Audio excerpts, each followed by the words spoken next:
स्वयं आरंभ और परिग्रह में लगा हो, 5 पापों का जिसने त्याग न किया हो, उसे हम अपने मोक्ष मार्ग का गुरु मान लेवें, तो यह भी हमारा अविवेक ही कहलाएगा।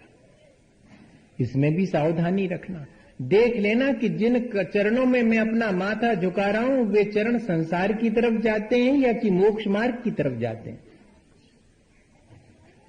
वे संसार के प्रपंच को बढ़ाने के लिए तो नहीं कुछ कर रहे हैं, या संसार घटाने के लिए कर रहे हैं, ये देख लेना पड़ेगा। टके शेर भाजी टके शेर खाजा नहीं चलेगा। रागी और वीतरागी को एक ही पर नहीं तौल सकते, सबको समान रूप से। परिग्रही और निष्प्रय परिग्रही में बहुत फर्क है।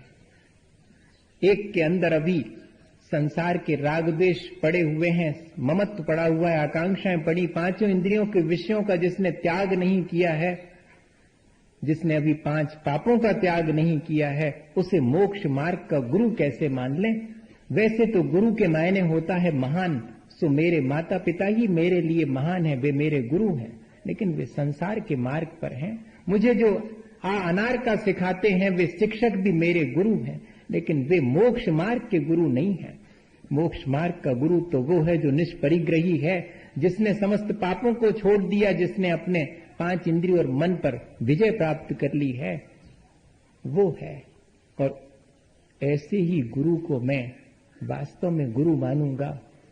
हमसे तो ठीक हैं, ये भाषा छोड़नी पड़ेगी, ये गुण उनके भीतर देखना पड़ेंगे, ये गुणवत्ता उनके भीतर दिखाई पड़ेगी, तब फिर मैं उनको फॉलो करूंगा। फॉलो करने की बात कह रहा हूं, प्रणाम करने की नहीं कह रहा हूं। प्रणाम तो जिन मुद्रा देख करके फौरन प्रणाम कर लूंगा, लेकिन उनका अनुसरण नहीं करूंगा मैं, जब तक कि मैं उनके भीतर ये गुणवत्ता नहीं देख लूंगा, तब तक ये सावधानी रखनी पड़ेगी, नहीं तो ये अविवेक हो जाएगा। फिर मैं वो जो करते हैं उस सबका समर्थक कहलाऊंगा। वे अगर गलत भी करते हैं और मैं आंख मीच करके उनको फॉलो करता हूं, तो उससे उनके गलत का समर्थन होगा। इसलिए मुझे ये भी सावधानी रखनी है कि मेरा मोक्ष मार्ग दूषित ना हो। तो गुरु के बारे में भी सावधानी की आवश्यकता है। निर्ग्रंथ मुद्रा देख करके प्रणाम तो करूंगा, लेकिन जब मैं उनसे अपने मोक्ष मार्ग के लिए कोई संदेश लेऊंगा, तो फिर सावधानी रख करके देख करके पूरे विवेक पूर्वक कि इन्होंने 5 पापों का त्याग कर दिया है या नहीं, अभी इनको संसार की आकांक्षा तो नहीं है, अभी इनकी आत्मा में रुचि है या नहीं है, इनको वस्तु स्वरूप का ज्ञान है कि नहीं। साधु बनने के लिए होवे, इस कसौटी पर कस करके देख लेंगे, तब जाकर के, वरना हमारी श्रद्धा दूषित हुए बिना नहीं रहेगी। आप करो, आपको जो करना, लेकिन अपन तो श्रद्धा की निर्मलता की बात कर रहे हैं। श्रद्धा में से ये अविवेक हट जाना चाहिए। भावना विवेक शून्य हो तो श्रेष्ठ नहीं मानी जाती, श्रद्धा विवेक शून्य हो तो श्रेष्ठ नहीं मानी जाती। हमारी तो श्रद्धा है महाराज, आपके प्रति बहुत श्रद्धा, हमारी तो बहुत भावना है, अच्छी है आपकी भावना तो, लेकिन विवेक पूर्ण होना चाहिए आपकी भावना, नहीं तो आपका कोई लाभ नहीं करेगी वो। इसलिए ये बहुत आवश्यक है कि हम अपना विवेक जागृत करके जो लोक में प्रचलित मान्यताएं हैं उनको ठीक ढंग से समझें, जो देव का स्वरूप है उसे ठीक देख करके ही, और जो गुरु का स्वरूप है उसे ठीक समझ करके ही, और फिर उनके बारे में अपना जो भी मोक्ष मार्ग है उसको आगे बढ़ाने में उनकी मदद लें, उन्हें निमित्त बनाएं, क्योंकि ये देव गुरु शास्त्र सब हमारे निमित्त हैं हमारे जीवन को ऊंचा उठाने में। इनके बारे में अगर हम अविवेक रखेंगे तो फिर ये हमारे लिए सहायक नहीं होंगे संसार से पार लगाने में। बहुत सावधानी की आवश्यकता ही है। मैं हर दिन यही कहता हूं कि कोई विरला ही होगा जिसको इस तरह के अविवेक से बच करके और मोक्ष मार्ग उपलब्ध हो जावे। अपन भी विरले लोगों में से हों, ऐसी भावना भाएं कि हमें भी ये ऐसा ही विवेक, ऐसी ही दृष्टि प्राप्त हो जिसमें हम इन मिथ्या मान्यताओं से, अंधविश्वासों से।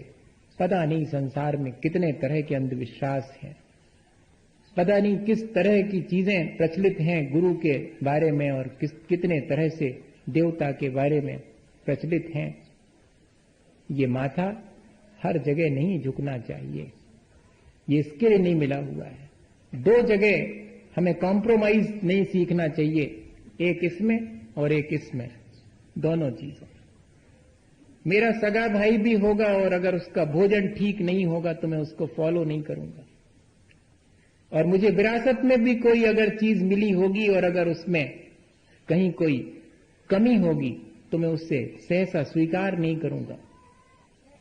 क्लैरिटी ऑफ कॉन्सेप्ट है ये, भीतर बहुत स्पष्ट हमें देवगुरु शास्त्र का स्वरूप होना चाहिए। उनको जब हम फॉलो करते हैं तब भी हमें बहुत सावधानी रखनी चाहिए कि मेरा विवेक बना रहे, ऐसा ना हो कि मैं इनके माध्यम से अपना संसार ही साध लूं। आज तक तो यही करता आया हूं मैं कि मुझे देवगुरु शास्त्र का सानिध्य भी मिला है, तब भी मैंने अपने अविवेक के चलते और उनसे अपना संसार ही साधा है।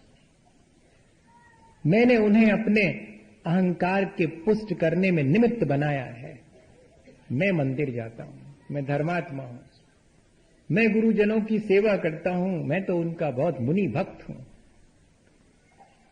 ये जो हमने अपने जीवन में बहुत सारे लेवल अपने हाथ से लगा लिए हैं, उनमें जरा सावधानी रखना। आंख नीच करके और श्रद्धा ज्यादा दिन नहीं चलती है।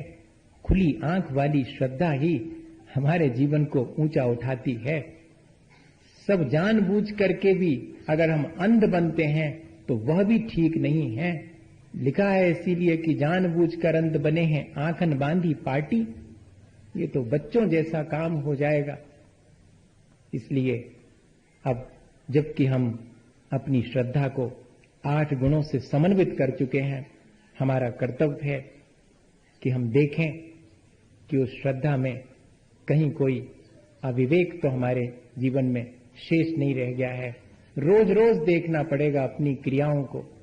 आशाधर जी पंडित जी साहब ने लिखा है, या पुरुषार्थ सिद्धि उपाय में अमृतचंद स्वामी ने लिखा है, मुझे बहुत स्पष्ट स्मरण में नहीं आ रहा, कि एक सम्यक दृष्टि वे सब क्रियाएं करे जिससे कि उसका अहिंसा धर्म और सम्यक दर्शन दोनों बने रहे।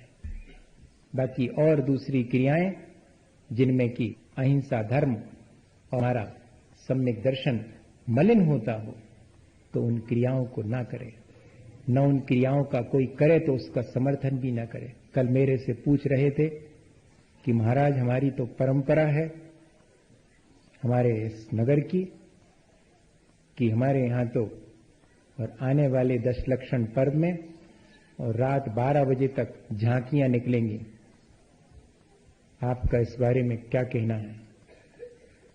तो मेरा बहुत स्पष्ट है कि मैं उसका समर्थन नहीं करूंगा, और अगर इससे भी ज्यादा मेरा वश चलेगा तो मैं उस स्थान को भी छोड़ सकता हूं जिस स्थान पर इसके समर्थन करने वाले लोग होंगे। इससे मेरा निर्णय। इसलिए इस बात की आप सावधानी रखना, क्योंकि ये सब चीजें हमारे मान्यता के अनुरूप नहीं है, और ऐसी मिथ्या मान्यता को हमें जितनी उसे छोड़ देना चाहिए।